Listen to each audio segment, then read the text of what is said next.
বিরোধীরা ভোটে লড়ার আগেই ময়দান ছেড়ে চলে গেছে বললেন শিলিগুড়ির বিজেপি বিধায়ক শঙ্কর ঘোষ।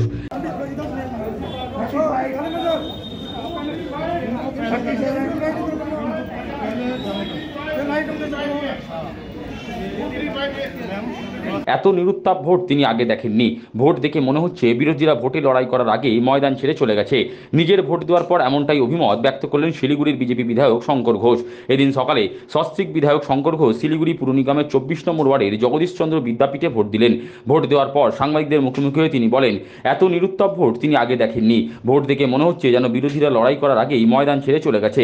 তার আশা, দার্জিলিং লোকসভা কেন্দ্রের দলীয় প্রার্থী রাজু বিস্তা 5 লক্ষের বেশি ব্যবধানে জয়লাভ করবেন। পাশাপাশি তিনি দাবি করলেন, উত্তরবঙ্গের 8টি আসনেই বিজেপি জয়লাভ করবে। ভোট আমি দেখিনি, মনে হচ্ছে বিরোধীরা ভোট লড়ার আগেই জায়গা ছেড়ে দিয়ে চলে গেছে।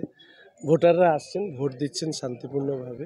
আমি চাইব যে শেষ ভোটার আজকের দিনের তিনিও যেন শান্তিপূর্ণভাবে ভোট দিন। আমাদের মাননীয় সাংসদ রাজু বিস্তা 5 লাখের বেশি ভোটে জয়ী হবে এই আশা রাখছি।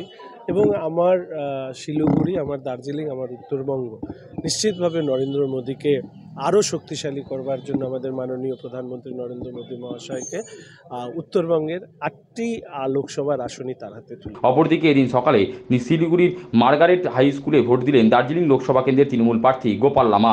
তিনিও জয়ের ব্যাপারে আশাবাদী। ভোট দিয়ে এলাম, আপনাদের ছিলেন তো ওখানে, দেখলেন আমি ভোট দিয়ে এলাম।